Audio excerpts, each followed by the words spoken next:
देखिए, सत्याग्रह का रास्ता कोई व्यक्ति तब अपनाता है जब न्याय के सारे दरवाजे बंद होते नजर आए।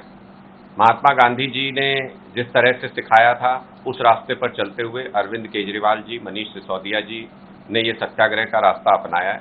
और इसलिए अपनाया, आप खुद देखिए कि जस्टिस स्वर्ण कांता जी, उन्होंने आज भी कांग्रेस के एमपी कार्ति चिदम्बरम जी का केस है, उससे रिक्यूज किया है।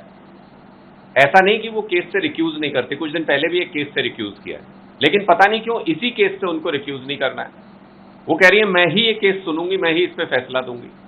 ये और ज्यादा शंका पैदा करता है पहले के कारणों के साथ मिलके। हमने पहले ही बता दिया कि वो आरएसएस के मंचों पे जाती है, उन्होंने अपने निर्णय में इसको अस्वीकार नहीं किया, इसको डिनाई नहीं किया, उन्होंने कहा हाँ मैं जाती हूं।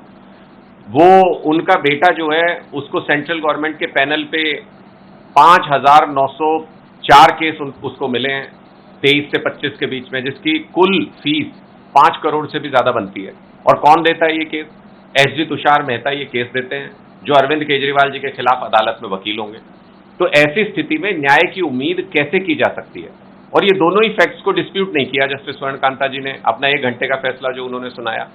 तो ऐसी स्थिति में किसी भी लिटिगेंट के मन में शंका होना लाजमी है कि मुझे यहां इंसाफ मिलेगा या नहीं, और उस शंका का निवारण करना ये जस्टिस सिस्टम की जिम्मेदारी है। ये सिर्फ जिम्मेदारी किसी आम व्यक्ति की नहीं है कि उसे न्यायपालिका की गरिमा और प्रतिष्ठा को बनाए रखना है। ये जिम्मेदारी जजेस की भी है, ये जिम्मेदारी माननीय न्यायालय की भी है कि उनको न्यायिक व्यवस्था की प्रतिष्ठा को बना करके रखना है। इसलिए ये सत्याग्रह का रास्ता अरविंद केजरीवाल जी ने और मनीष सिसोदिया जी ने अपनाया है।